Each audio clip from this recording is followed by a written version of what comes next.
नमस्कार दर्शक बंधु पाणीपाग खबर आप समस्त को स्वागत। सक्रिय होइछि दक्षिण पश्चिम मौसुमी वायु प्रभाव में दक्षिण ओडिशा आरंभ होइछि प्रबल वर्षा। गतकाल ठारू दक्षिण ओडिशार अनेक स्थान में प्रबल वर्षा होइछि एवं पाणीपाग विभाग मिलिथिबा सूचना अनुसार आज राज्य में प्रबल वर्षा नहीं 3 जिला को एलओस 17 जिला को कालबैशाखी चेतावनी देला पाणीपाग विभाग।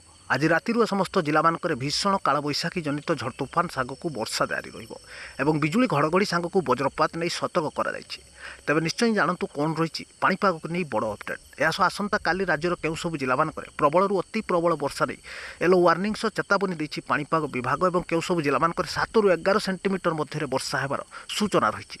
ता पूर्व वीडियो को लाइक करूँ, चैनल को सब्सक्राइब करूँ और शेयर करूँ।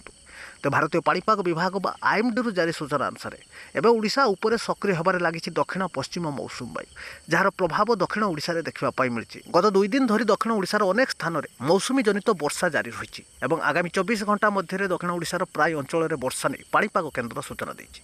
एपटे उपकूल ओडिशा समेत उत्तर में देखिबा मिली गुळुगुळी सांगकु भीषण ग्रीष्मताती हिट वेव नहीं चेतावनी देछि पाणीपाग केन्द्र। आसंता उपकूल जिला विशेषकर बालेश्वर, भद्रक, केन्द्रापड़ा, जगतसिंहपुर, जाजपुर, कटक, खोर्धा, पुरी, नयागढ़, गंजाम और गजपति जिले में भीषण गुळुगुळी जारी रहिबो हिट वेव बा ग्रीष्मताती नहीं मयूरभंज, केउंझर, सुंदरगढ़, झारसुगुड़ा, संबलपुर, सोनपुर, बौद्ध और बलांगीर जिला को जारी होइछि चेतावनी। जार प्रभाव में राज्य में आहरी 2 दिन धरी कालबैशाखीर चेतावनी रही आगामी 24 घंटा विशेषकर आज सन्ध्यार आसंता काली सकाळ मध्य कालबैशाखी चेतावनी नहीं सुंदरगढ़, केउंझर, मयूरभंज, बालेश्वर, भद्रक, केन्द्रापड़ा, जगतसिंहपुर, पुरी, खोर्धा, नयागढ़, गंजाम, गजपति, अनुगुल, ढेंकानाल, जाजपुर और कटक जिला जारी होइछि येलो वार्निंग। सतर्क रहिबाकु पाणीपाग विभागर परामर्श। प्रबल बिजुली घड़घड़ी सागक घूर्णिझड़ लागि रहिबो। पवनर बेग 30 ରୁ 40 किलोमीटर रहिबा नै सूचना दैछि पाणीपाग विभाग। एवं आसंता काली मौसुमी प्रभाव में प्रबल वर्षा नहीं गजपति, रायगड़ा, कोरापुट, नवरंगपुर जिला जारी होइछि येलो वार्निंग चेतावनी। 7 ରୁ 11 सेंटीमीटर मध्य वर्षा हेबार सूचना रही।